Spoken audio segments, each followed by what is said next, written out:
We have details on some cancelled plans for a new Wyatt family in WWE, but first, Tony Khan has confirmed a recent report concerning banned moves in AEW. Last week, Fightful Select would release a report detailing a document that was sent out within AEW that outlined certain things that needed approval from here on out, with some other things being outright banned. The document noted that certain moves and spots, such as unprotected chair shots to the head and blind moves backwards into the turnbuckle, were no longer allowed, whilst things such as pile drivers and brawling in the crowd would need approval ahead of time. Speaking on the Dan Le Batard show this week, AEW President Tony Khan would be asked about attempts to make the company safer going forward, with him confirming that new rules are in place before adding the reason for the change, and he would say, "Yes, I want to have a great pro wrestling company, a hard-hitting pro wrestling company. Those aren't really crazy changes, it's nothing that's going to change the show, it's really more guidelines for the referee than anything else, and it's good stuff for the wrestlers to know."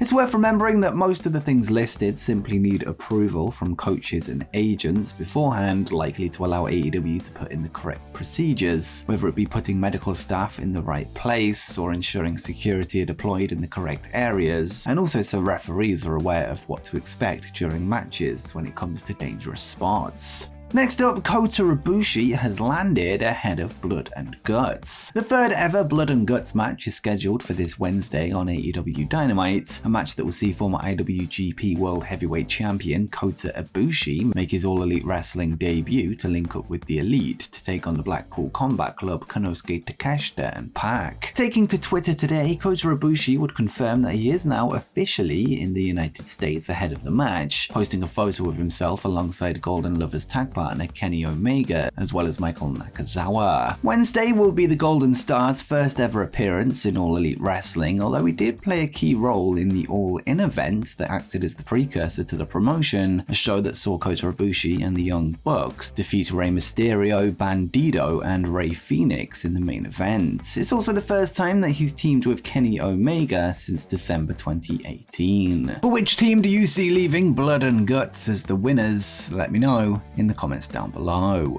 And next we have an injury update on this former WWE champion. This past Sunday night at a house show in Salisbury, Maryland, former SmackDown and Raw Women's Champion Bayley would suffer from a sudden injury to her right knee, which caused the match with Charlotte Flair and Asuka to be cut short, with the referee throwing up an X to signal to the back that the incident was legitimate. Bayley was then seen walking to the back without the need for help, before also being spotted after the show, limping from the building without crutches. The WWE star would then take to Twitter to share an image of her iced up knee with the caption, "I'll be alright, thanks everyone," a further positive sign that the knock might not be as bad as first figured. According to Fightful Select in their recent Select Portions feature, WWE sources have noted that Bayley will likely need to wait for any swelling to go down before finding out the specifics of the injury, but that her leaving without crutches was a good sign. As of late, the former hugger has been acting as the mouthpiece for current Women's Money in the Bank holder Io Sky, a role that may not be halted too significantly were she required to step out of the ring due to the knock. In July 2021, Bayley would suffer from a torn ACL that kept her out of action for 13 months as a result, with the latest setback hopefully not being as severe as this, although only time will tell.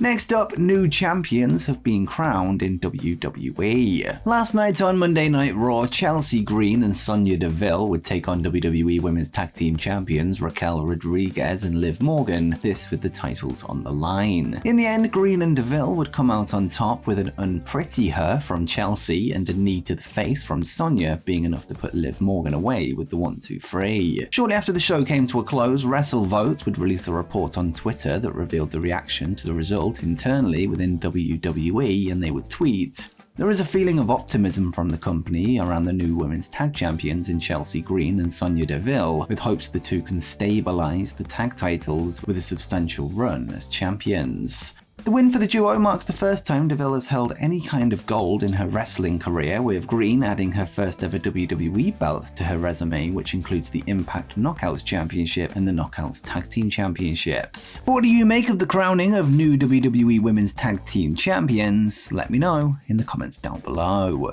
And next, 2 huge matches have been confirmed for this year's SummerSlam. WWE hosts the SummerSlam 2023 Premium Live event on August 5th from Ford Field in Detroit, with the official card now beginning to take shape last night on Monday Night Raw. The show would first see the announcement of Brock Lesnar versus Cody Rhodes, this when the Beast accepted the American Nightmare's challenge, this setting up a third match between the two men this year, and the potential conclusion to their rivalry that began the night after WrestleMania. The challenge would be accepted after a segment last night that saw Lesnar wipe out Cody with a steel chair, initiating a beatdown in front of the Rhodes family, who were in the front row in Atlanta, Georgia, the American Nightmare's hometown. The second match for SummerSlam would be confirmed after a face-to-face sit-down confrontation between WWE World Heavyweight Champion Seth Rollins and the Judgment Day's Finn Balor, with the titles set to be on the line at the upcoming pay-per-view. This will be the second time the two men have fought over the title in recent weeks, with them going one-on-one at Money in the Bank in London. Money in the Bank briefcase holder and Balor's stablemate Damian Priest will no doubt be keeping an eye on SummerSlam, with his presence looming over the encounter. Another match was half confirmed last night when Ronda Rousey laid out a challenge to Shayna Baszler, her former friend turned foe, although as of now the offer is yet to be accepted. With that said, the expectation is that the two will face off at SummerSlam in what could potentially be Rousey's final match in WWE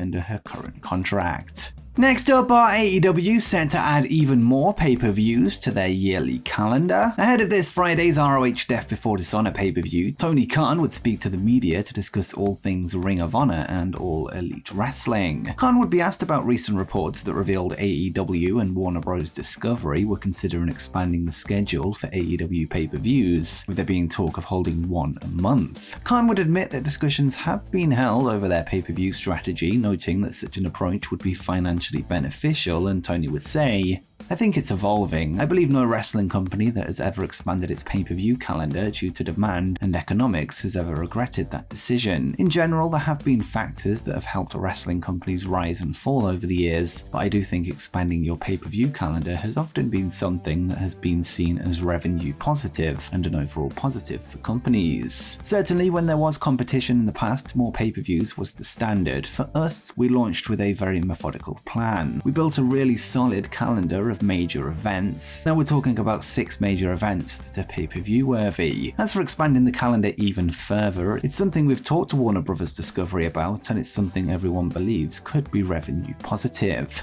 With the introduction of the Forbidden Door last year, and the recent news that All In is expected to be held on pay-per-view, this on top of the traditional Double or Nothing, Revolution, Full Gear and All Out events, AEW now finds themselves set to hold 6 pay-per-views this year, with there potentially set to be more added to the calendar in the years ahead. But what do you think the ideal number is for yearly pay-per-views in a wrestling company? Let me know in the comments down below.